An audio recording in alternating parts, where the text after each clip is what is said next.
को घातांकों का जोड़ घटाव गुणा भाग बताता है।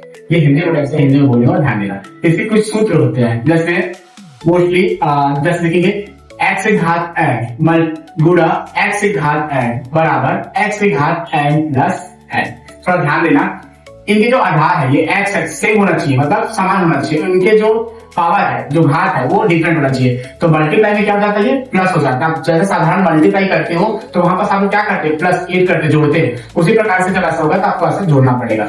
दूसरा है आपका x से घात n भागित x से घात n, तो ये होगा x से घात m माइनस n। भाग में आप लोग साधारण माइनस ही करते हो, इसलिए यहाँ पर से माइनस आ गया।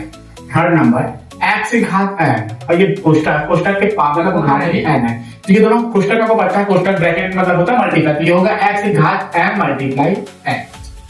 ठीक है, अब इस प्रकार से हो गया। और एक सिंपल क्वेश्चन सॉल्व करता हूं। मान लो अगर देखा जाए x और y है, अगर इसके ऊपर में घात लगा हुआ है x, तो ये दोनों पे लग जाता है, x की घात n और ये y की घात n। ये दोनों अलग था, ये दोनों सेम लगेगा। अब इसका सबका मैं एग्जांपल दे रहा हूँ, ध्यान दीजिएगा सब लोग। जैसे दिया 3 की पावर 5 मल्टीप्लाई 3 की पावर 7। अब दोनों का ये जो आधार है वो सेम है, इनके जो पावर है, घात, वो अलग अलग है। तो मैं क्या करूंगा, 3 की घात 5 प्लस 7, मतलब 5 प्लस 7। इनके ये फॉर्मूले के हिसाब से बता रहा हूँ। तो यहाँ पर क्या मिलेगा, 3 की घात 12। डिवाइड में देखते हैं, 3 की घात 8 ले लेता है, डिवाइड 3 की घात 2 ले लेता हूँ, क्या मिलेगा।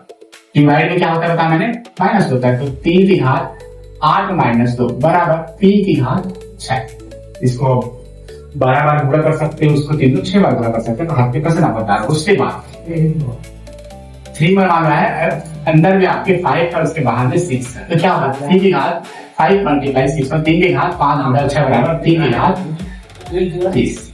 लास्ट 2 ले लेता हूँ, ये 5 ले लेता हूँ। अगर मान लो घात मान लेता हूँ 7 ले लेता हूँ, तो क्या बनेगा, 2 की घात 7 और ये 5 की घात 7। इस प्रकार से इनको फॉर्मूलेट करके